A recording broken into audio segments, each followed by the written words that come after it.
اکثریت دولت‌های اروپایی گوشتی که حلال ذبح کرده شده است امروزها یافت نمی‌شود. اما برخی از علما میگویند که گوشت را که گرفتی بسم الله گو خوردن گیر، اما معلوم نیست که چگونه ذبح شده است. در این باره شما چگونه میتوانید برای مردم عامی یک مصلحت دهید؟ مقصد این است که انسان باید در طعام خود، غذای خود احتیاط کند.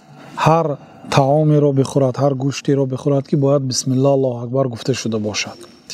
ذبح مسلمان باشد. ذبح یهودیت و نصارا در قرآن آمده است که برای ما حلال است، به شرطی که اونها طبق دیناشون عمل کنند. اگر رفت یک مسلمان هم طبق دین عمل نکند گوشت او را خورده نمیشه. مثلا بعضی قصاب‌های ما یک دو سه گفته میکشتیم به جای بسم الله.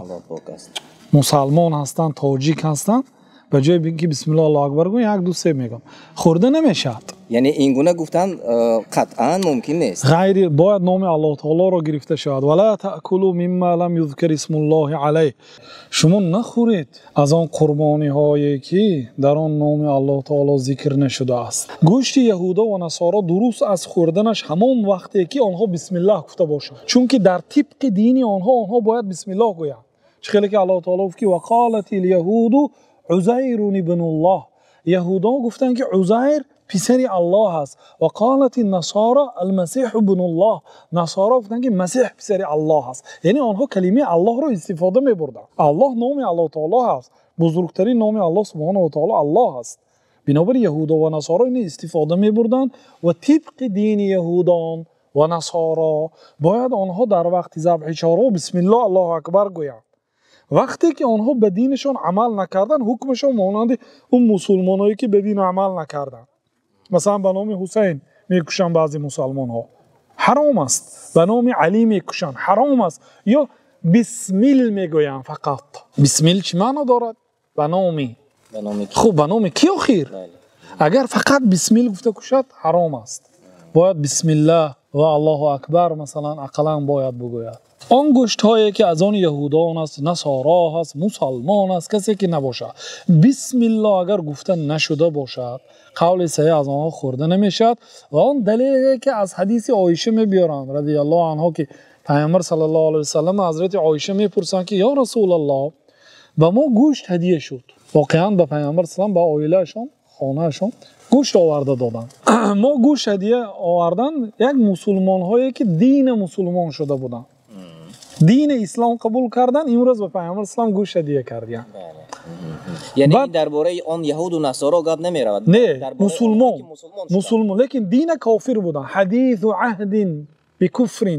آنها دین یک کافر بودن، امروز مسلمان شدن و به ما گوشت هدیه کردن. لا ندری اذکر اسم الله ام لا. ما نمیدونیم که آیا آنها نام الله تعالی رو ذکر کردن یا نکردن. نه که مسلمان هستن آنها. فقط ما نمیدونیم، چون که در یک روز انسان همه احکام شریعت نمیداند که آدمی که دین کافر بود امروز همه چیز نمیداند، لیکن آنها مسلمان هستند. بنابراین ما خوریم یا نخوریم پیامبر مثلا شما بسم الله گویید و خورید گفتم. یعنی شما به این حدیث اهمیت دادین، به از آن نصارا نیست، از آن یهود نیست، از آن مسلمان ها هست که فقط در ذبح مسلمان ها شبهه دارند. بنابراین در دیاری که مثلا آنجا مسلمانی هست و همه مسلمان ها زندگی میکنن، در آنجا پرسجو در این مسئله علما میگن حاجت ندارد. یعنی گوشت مسلمان های خریده خوردن میگیرید عمومی مسلمان ها. لیکن در دیاری که مثلا در اروپا، در روسیه باید تحقیق کنید، تاکید کنید این گوشت کی ذبح کرده است، کی کسی کشته است، مثلا بسم الله گفته است یا نگفته است. یعنی شما دیگر تفسیر میدید به آنهایی که میگفتند که از یهود و نصارا گوشتشان را با بسم الله گفتن خورده میشود، یعنی این نیست، باطل است، یعنی درست نیست. بله، در مسئله گوشت احتیاط کنند. برای آنکه سعد بن ابی وقاص رضی الله عنه یا رسول الله چیکار کنم که دعای من استجابت شود، اجابت شود، قبول شود؟ گفتن که اطیب مطعمک، تو گفتن مطعمت حلال کن، طعامی که میخوری حلال کن، دعات قبول میشد. گفتن یکی از سببهای قبول نشدن دعا حرام بودن مطعم است.